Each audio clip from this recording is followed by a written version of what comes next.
Olá, amigos, sejam bem-vindos a mais um vídeo do meu canal. Eu sou Lucas Knaip e vamos falar sobre o Masters 1000 de Toronto. A gente tem hoje as quartas de final, né? Pelo menos duas delas. E eu vou fazer aqui os vídeos prévios, né? Você gosta dos vídeos prévios, então vamos falar aí dos confrontos que temos hoje. Às 8 da noite temos Alexei Popyrin contra o Alexander Zverev. Mais tarde teremos o Karen Khachanov com o Mikkelsen, é o vídeo que vem na sequência. E aí amanhã a gente grava os vídeos também sobre Andrei Rublev e Alex de Minaur e também sobre Taylor Fritz e Ben Shelton. Na verdade não, o Andrei Rublev enfrenta o Taylor Fritz e o Ben Shelton enfrenta o Alex de Minaur, né? Então, perdão aqui pelos erros, né? O chaveamento também vou te falar, né? Que num dia os jogos que iam se encontrar foi um na sequência do outro e ontem não, ontem foi uma bagunça, né? Mas comentando aqui sobre esse jogo entre Popyrin e Zverev, existe um favoritismo claro para o Alexander Zverev, né? Inclusive, assim, o Popyrin faz um ano, assim, para baixo, né? Tipo, não vou dizer que é terrível, porque já teve anos piores, né? Mas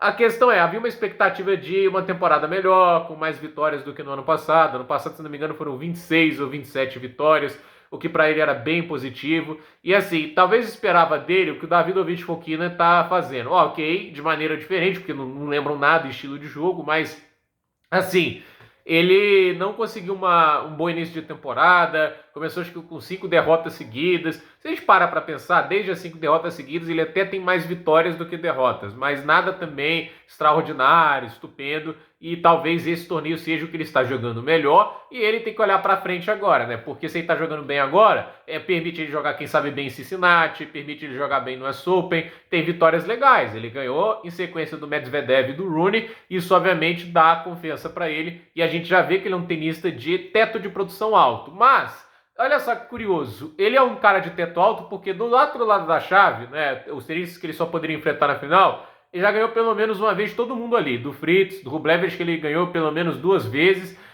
ele já ganhou também do de Minaur, ele já ganhou do Ben Shelton, e ele já ganhou do Khachanov, que é um possível oponente ali de semifinais, nunca enfrentou o Mikkelsen, mas assim, se já ganhou desses caras que obviamente tem tênis para ganhar no Mikkelsen, a dúvida é o Zverev, né? E assim, estilos de jogo, né, que podem acabar sendo muito importantes, né? Porque eu acho que o Zverev ele vai incomodar mais o Popyrin do que os últimos dois, porque eu não acho que ele vai ser tão errático quanto o Rooney e tão passivo quanto o Medvedev. Pelo menos não pode ser, né? Eu acho que ele vai sacar errando menos do que o Medvedev e eu acho que ele vai jogar mais inteligência, né? E aí a gente tem uma questão, né? Tecnicamente não tem debate, o Zverev é um jogador superior, mas o outro lado, a gente tem um cara com grandes armas, e isso aí independe do contexto, você não pode subestimar nunca, entende? Um cara que tem um saque como ele tem, você não pode descartar nunca, nem no Wimbledon e nem na quadra de saibro, entende? Muito menos uma quadra dura. A gente olha para o Rinderknecht, ele tem poucas coisas melhores do que o Zverev no jogo, principalmente a questão do saque. Foi o bastante para ele conseguir lá vencer o alemão. O alemão é um cara que acaba oscilando muitas vezes quando a confiança baixa. Eu acho que aí é o ponto do jogo. Porque contra o Cerúndolo, eu acho que ele deu sorte com a lesão, porque ele começou mal o jogo, começou muito frustrado, e assim, ele não pode baixar a guarda, e eu acho que a velocidade que ele jogar vai definir o quanto que ele vai dar de margem para o Popyrin machucar ele no jogo, né? Porque assim, backhand contra backhand é até uma covardia, né? O backhand do Popyrin é um backhand onde ele ainda não tem total confiança, já foi muito pior, mas assim, a gente vê claramente que ele sempre vai tentar ir para um slice quando se sente desconfortável e sem condições de dar uma pancada, ele vai tentar dar a pancada só no último caso, e às vezes até pode tirar um winner, como ele já fez, mas ele não é um cara que vai conseguir te fazer muito nesse lado do jogo. E o Zverev tem o melhor backhand talvez da atualidade, pelo menos um dos melhores, né? O Sinner acho que podemos colocar à frente, mas o backhand do Zverev faz tudo, né? Paralela, cruzada, se defende, bate movimento.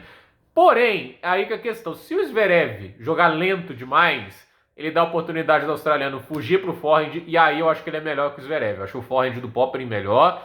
E a gente tem uma questão, né? O saque vai ser muito importante, né? Porque o Popyrin é um cara que saca muito bem. Se ele conseguir sacar bem, neutralizar a devolução do Zverev, ele pode jogar muita pressão pro saque do alemão. E o segundo saque do Zverev não tem sido legal em nenhum momento da temporada. E aí é aquele negócio, o australiano gosta de atacar na devolução, e aí pode obrigar ou o Zverev a sacuar ou a jogar um pouco mais pelo exagero. Então assim, esse é o caminho que o Popyrin vai ter que encontrar, né? Tipo, o Zverev Eu acho que ele vai ter que sustentar um jogo rápido, ele não vai poder ser passivo demais, mas também ele não pode ir para o risco demais, né? Então, assim, eu acredito que às vezes buscar uma variação também vai ser importante, não dar muito tempo de bola para o adversário que tem um forehand muito letal e, assim, sacar muito bem, tentar colocar o máximo de devolução em quadra, porque isso vai ser importante. O Zverev precisa devolver saque hoje, né?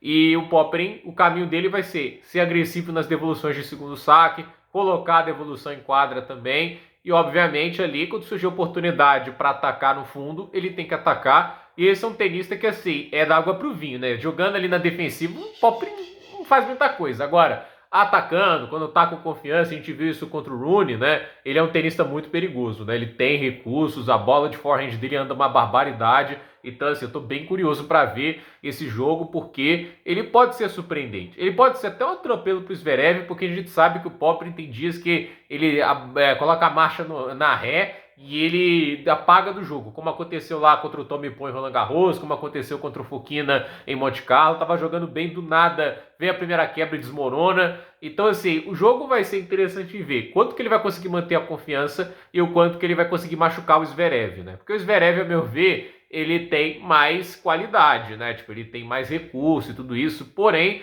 hoje não é um dia que o Zverev pode ficar pifando muito de forehand, né? Eu acho que, assim, se ele ficar jogando bola curta no forehand, ele corre muito risco de se complicar. E, assim, esse jogo não pode ser tratado de nenhuma maneira com displicência, ser subestimado, porque, assim, é aquele negócio. O Popyrin é um cara muito imprevisível, mas isso é pro bem ou pro mal. Pode ser uma partida ruim, mas é o cara que, por exemplo, tem uma vitória em Grand Slam contra o Djokovic, um jogo completo, né? Algo que o próprio Zverev não pode dizer. Ele ganhou no Australian porque o Djokovic estava machucado, né? Olhando o Roland Garros, eu não acho que o Zverev ia ganhar do Djokovic no Australian Open. Então, o que eu falo é, esse é um jogo que o Zverev não pode ser passivo. Esse mais do que qualquer outro jogo, né? Ele não pode jogar, obviamente, pro exagero e tem que achar o equilíbrio dele. Se ele ficar jogando lento demais e deixar o Popyrin fugir pro forehand, ele vai deixar o jogo difícil. E deixando o jogo difícil contra um cara que já ganhou 2 jogos grandes, né?